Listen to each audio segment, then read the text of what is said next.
¿Qué nos están ofreciendo los candidatos presidenciales en materia de seguridad, maestro Cunjama? Mira, a mi parecer, las propuestas que han hecho los candidatos no han sido lo suficientemente claras para poder hacer un análisis con precisión de cómo van a abordar el tema de la inseguridad en caso de llegar a ser presidentes. Yo noto grandes ausencias en sus discursos, también de que también es un poco abstracto sus propuestas. Una de ellas principalmente es el ejercicio de una estrategia nacional de prevención del delito.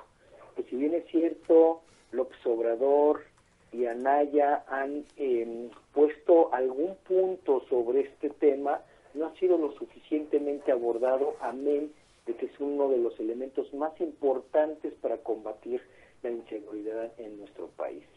Desde el 2006 a la fecha, nosotros hemos corroborado que el combate frontal a la delincuencia organizada, hemos constatado que más policías, más armas, mucho más estrategias bélicas, no nos han dejado sino un incremento en los homicidios dolosos y en los daños colaterales que han generado estas estrategias de inseguridad.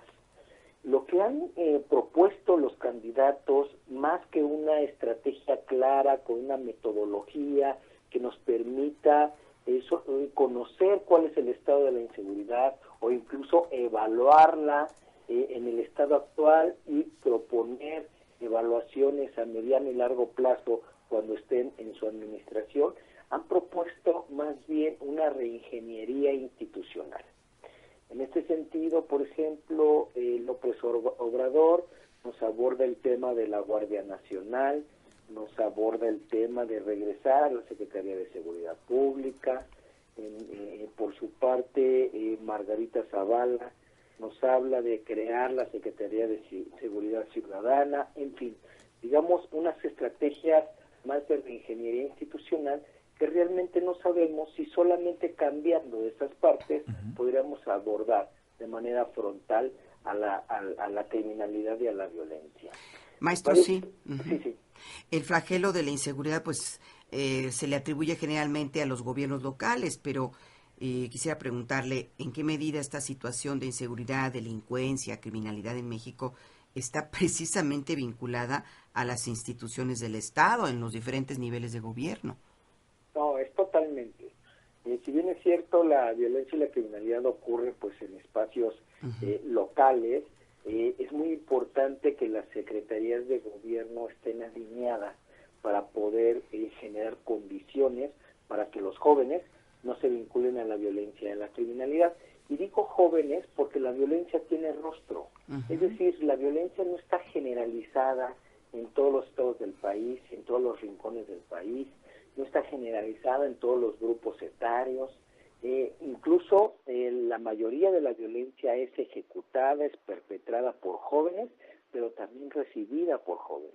Es mayoritariamente masculina y está focalizada principalmente en aquellos espacios que tienen una actividad relevante en términos de delincuencia organizada, porque gran parte de los delitos que se han incrementado de manera vertiginosa tiene que ver con aquellos delitos denominados de alto impacto, como el secuestro, como el robo con violencia, por supuesto el homicidio, la extorsión, y son estos delitos que están vinculados con la dinámica de la criminalidad organizada. Entonces, ¿qué es lo que tenemos al frente? Necesitamos nosotros generar efectivamente una estrategia estatal, una estrategia de gobierno, una estrategia nacional que nos pueda reducir los factores de riesgo.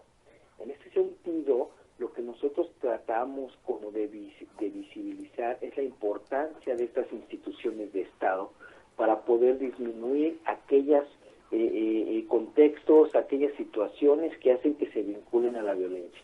Y por supuesto, las policías nacionales, el ejército también tienen un papel muy importante como apoyo a los estados también, y también por otro lado para generar lineamientos de actuación, incluso hasta en términos de capacitación, pero también de estrategia de inteligencia y demás estrategias para el combate a la criminalidad.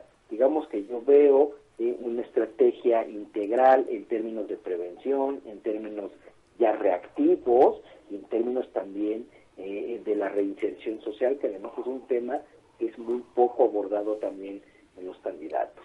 ¿No ha sido entonces suficientemente abordado o sólida la propuesta de los candidatos en general? Usted pondera la prevención, maestro, la reducción de los factores de riesgo. En dado caso de que tengamos un nuevo gobierno, pues ya a finales de este año, ¿qué debería hacer como primeros pasos para combatir este problema que nos afecta a todos? Mira, hay temas muy pendientes en la agenda de la seguridad de nuestro país. Por un lado, ya he referido a una estrategia nacional, sí, que afine precisamente los lineamientos para ejercitar una prevención del delito mucho más consistente. Pero por otro lado, también tenemos, por ejemplo, el tema del sistema de justicia penal.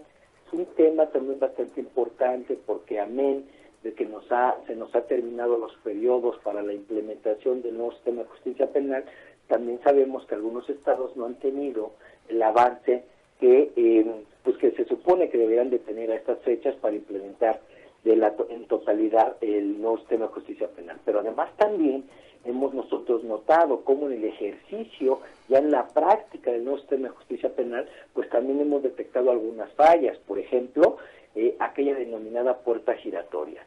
Es decir, cómo las personas que entran en el sistema de justicia penal, siendo responsables de una conducta denominada como delito, por alguna u otra razón tienden a salir, aún siendo culpable, insisto. Son algunos elementos que habría que afinar. Por ejemplo, las propias UMECAS, estos organismos de medidas cautelares que nos permiten también generar un proceso mucho más firme y mucho más riguroso. Entonces, el sistema de justicia penal es otro tema que el actual gobierno necesita tener entre sus agendas. Y bueno, por supuesto, la corrupción, todos los candidatos han abordado el tema de la corrupción a partir de fortalecer, redirigir el sistema anticorrupción. Sin embargo, hay algo muy importante que tiene que ver con la depuración de los cuerpos policiales. En ese sentido, por ejemplo, nosotros miramos cómo las policías municipales, las policías estatales y en ocasiones hasta las policías federales pues, han estado involucrados en las propias dinámicas de la criminalidad organizada y que es, por supuesto, un punto muy importante que deberían de atender los candidatos. Sin duda. Y hay otro punto muy relevante que tiene que ver la generación de un diagnóstico mucho más preciso. Algunas voces dicen México está sobre diagnosticado, pero eso es parcialmente cierto.